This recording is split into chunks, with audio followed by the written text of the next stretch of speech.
This is it. The first Gridlife TrackBattle of the season has arrived here at Mid-Ohio Sports Car Course, and with it, drivers and cars from across the country. The off-season has been a much-needed pause from the competition of 2016, giving drivers time to learn from the lessons of last season and prepare their cars for the battles ahead.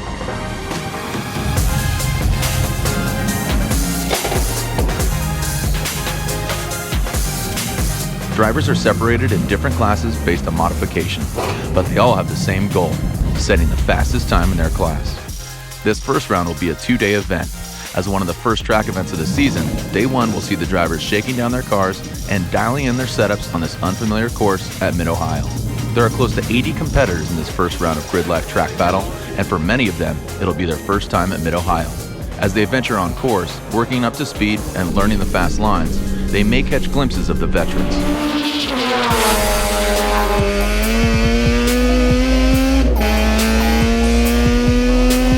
Toronto's James HOUGHTON is here with his world-renowned Time Attack Type R. He's one of the top contenders here this weekend, a man who's competed in over 80 Time Attack events. Hello, my name is James HOUGHTON. I run 1998 Acura Integra Type R in unlimited front wheel drive. And we just took the car through tech and I got in it and went out. I haven't even seen the timesheet or anything yet. You know, we've made a lot of adjustments this past winter. We've taken a lot of weight out. We've made some aero changes and stuff like that. And we're just going to try to do the fastest lap time we can. And if we're lucky, maybe get the overall fastest time, but who knows? There's a lot of fast cars here today, so it'll be tough. HOUGHTON's Integra competes in the unlimited class, where restrictions on aero, tires, and engine modifications are pretty much non-existent. As James pushes for the fastest lap time in the unlimited class, track mod competitors Kevin Parlett and Savannah Little have arrived here at Mid-Ohio to shake down their cars and themselves in one of their first events of the season. My name is Kevin Parlett. I'm the driver of the number 44 BC Racing Infiniti G35. I'm here with my girlfriend Savannah. Hey, I'm Savannah Little. I'm the driver of the 916 Encountr Racing LS3 350Z. I've got the True to the Roots VQ35 with a single Garrett turbo. She's a trader and has the LS swap Encountr Racing Z behind me. Very similar cars, but completely different platforms, and it's pretty interesting. We kind of go back and forth with it, and it's both of our first time here, so we're going to see who learns quicker. And we're out here at Mid-Ohio with Gridlife. This is my first time out here at Mid-Ohio, so I'm excited to learn the track. It's a little bit cold today and a little icy out there, but we just went out for our first session and the track is great. Needs to do some warming up, but we're going to qualify in a little bit here and we're excited to get back out there.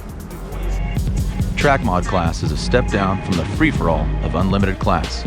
Restrictions still apply to tire compound, aerodynamics, and engine modifications. Track mod attracts even more drivers than unlimited class and makes for stiff competition.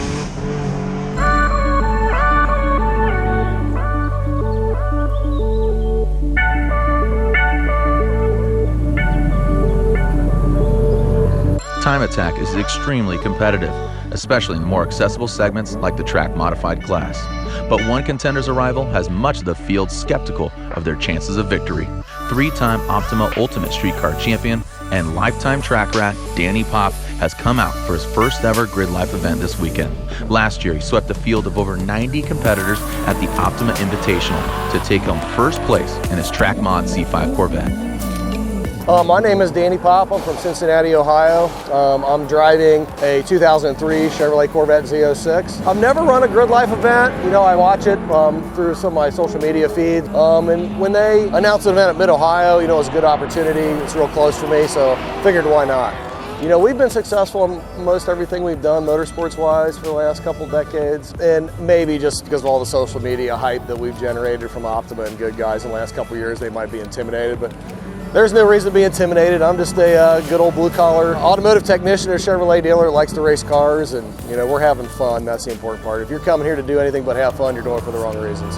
Day one at Gridlife has seen the drivers and cars dusting off the cobwebs and beginning to push hard. Danny Pop comes away with a blistering 1 minute and 30 seconds .040 in his Corvette. A head-spinningly quick lap, especially on street tires, and that's good to lead his class. Meanwhile, in the Time Attack Integra, James HOUGHTON has set the fastest time of the day with a 1:27.9, leading the unlimited class by a healthy margin. Kevin and Savannah have spent their time warming up to their new setups and hope to come back tomorrow to put down some fast times. Fierce competition is brewing here at Mid-Ohio, and it all comes to a head tomorrow.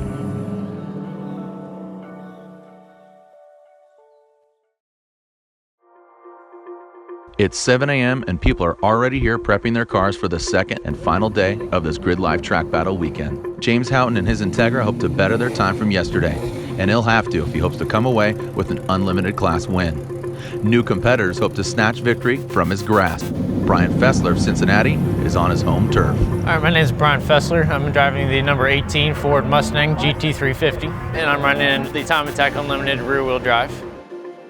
Not only is Brian familiar with the track, he's also quite comfortable behind the wheel of his Ford Mustang GT, which he's been driving since it was new in 2015.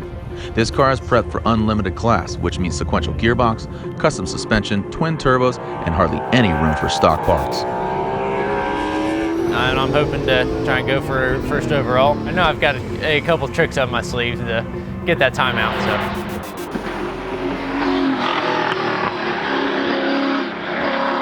But Fessler won't be the only one gunning for Houghton in the fastest time of the weekend. Anthony CALABRESE and his unlimited class Subaru Impreza were a force to be reckoned with yesterday, taking second fastest time overall. I'm Tony CALABRESE. I drive the Pure Tuning Time Attack STI, running unlimited all-wheel drive. I'm at a 128.4, and I know James Houghton came down from Canada and ran a 127.9, so hoping to catch up with him today. So I got some fresh tires. We'll see what happens. But will the addition of fresh rubber be enough to give Anthony the extra seconds he needs to come away at the top? While James, Brian, and Anthony get ready to compete, Danny Pop seems quite at ease, and for good reason. His time of 1:30.040 yesterday was third overall behind James and Anthony in their unlimited class cars, and may well have set the all-time Mid-Ohio track record for a car on street tires. The first session, we ran a 30.1. We're really close to that 29.9 on a street tire, which is something I'm going after here now. Didn't know if that'd be a reality before, but it is now. With the nearest competitors in his class hovering over 2 seconds away from his best time, Danny's goal for the day is to dip into the 29s, a huge feat for a car on street tires. Meanwhile, in the street modified segment, Gridlife regular Eric Nauman is looking to improve on a strong showing from yesterday. He came away with a 139.68 in his street prep Mustang, less than half a second off of the rear-wheel drive street mod leader, Matt DeRuse. My name is Eric Nauman. I'm running a 2015 Mustang. I've been running Gridlife now for basically since the beginning. I placed first at Gingerman and then Atlanta. Very, very fun track. I ended up placing first there, which I was extremely happy with. And then this year, I'm hoping podium, first, second, or third, doesn't matter to me. I'd be happy basically with anything. Just get seat time, get out there, have fun. The street mod class is where highly modified street legal cars are allowed to really stretch their legs. Tires are narrower, wings are lower, and power mods are restricted further from track mod. The class leader Matt DeRuse looks to better his own time and keep away from the competition of Eric and some new contenders who will bring in the heat this Sunday. My name is Matt DeRuse, and I'm running the street modified rear-wheel drive class. I pride myself in being a good driver first and building a good car second. I come from an autocross background, so right away yesterday and Saturday I was able to put down a fast time right away, and I was 9th overall. Today, I'm 15th overall in this morning, but still leading street modified rear-wheel drive, against cars making much more power than mine, but I'm still able to hold my own. So it's pretty cool that that such different cars are able to compete against each other. But I like to say I have the driver mod, so that's if put me in a better car, anything's possible.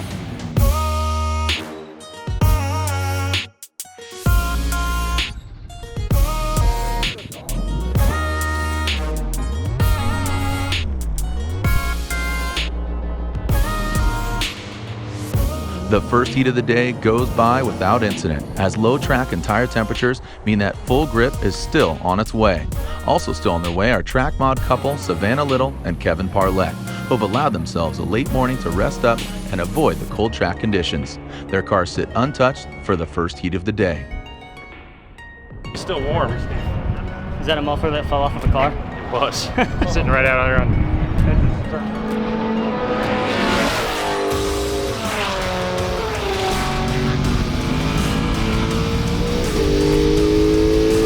The calm of the morning is shattered in the second heat as Brian Fessler and his unlimited Mustang laid down a flawless 125.9, the fastest time of the weekend so far. Oh yeah. Yeah, that was a low boost. Just getting more comfortable with the car, brakes are feeling good, power's feeling good from Pulse Automotive. Yeah, James Houghton's my main competition. I know his car weighs, I think, about 1,000 pounds lighter than mine does. Now he's gonna go faster as the weekend goes. Just I know James is a fast driver, so it's gonna be at least it's not gonna be easy today. James Houghton's first place overall has slipped away, but he still narrowly clinches his second place in Unlimited, improving on his time from yesterday by 0.2 of a second. Meanwhile, Anthony Calabrese, with his freshly mounted DOT slicks, has shaved half a second off his time from yesterday, sitting dangerously close to Houghton with a 127.917. He sits at third fastest overall.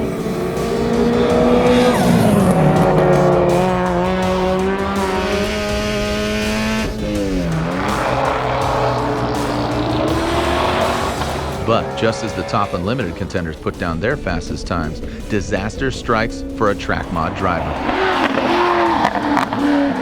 That last time out, fortunately, somebody dropped some diff fluid. A couple cars looping in front of me. And unfortunately, there was some oil down on the track in the last 4 turns, so the track was a little slick. Danny Pop's rear differential has failed, coating the racing line in a slick film of gear oil and sending cars behind spinning off track.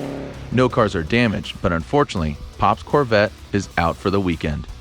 Albeit I'm upset that we're not going to get to participate for the rest of the day. When you run cars like we do at this preparation level and this hard, you are going to break things every now and then. After a hugely successful first day at Mid-Ohio, Danny Pop's quest for sub 129 second times has been cut short by mechanical failure.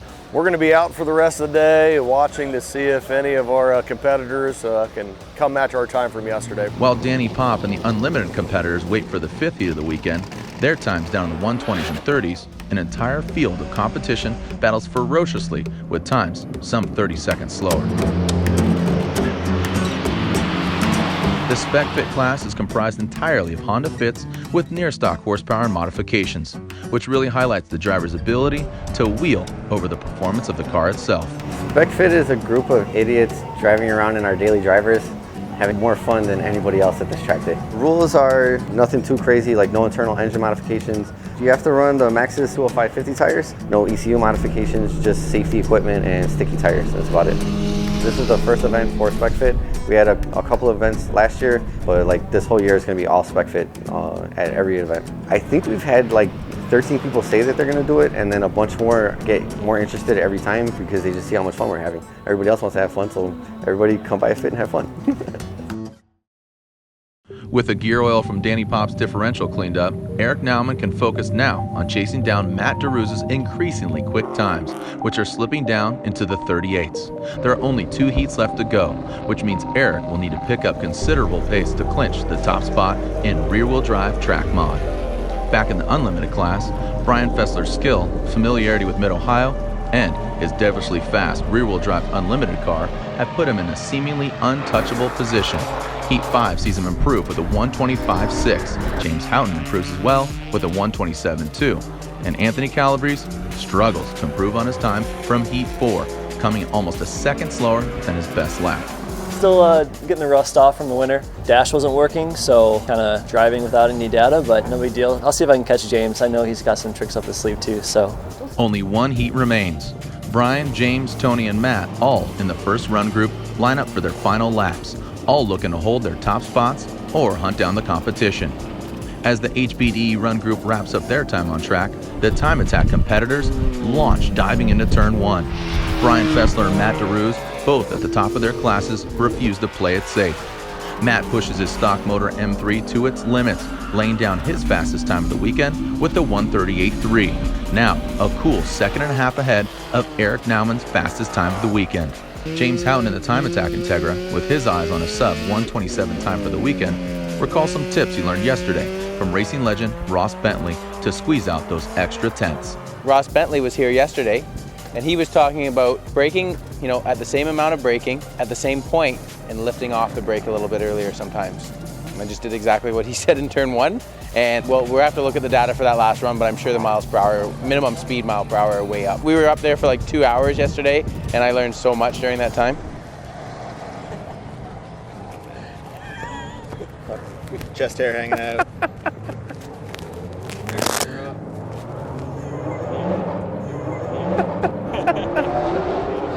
No, but that was a huge deal to have Ross Bentley here yesterday. Like, I was like this the whole time, listening to everything he had to say. He was, you know, the guy knows what he's talking about. Anthony CALABRESE in his Impreza currently sits in 3rd overall, leading his all-wheel drive unlimited class. But can he pull out all the stops and steal 2nd place from James HOUGHTON?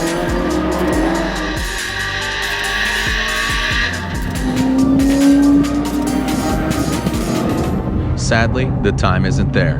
Anthony is unable to improve on his best time of the weekend and will have to settle for 3rd behind Brian and James.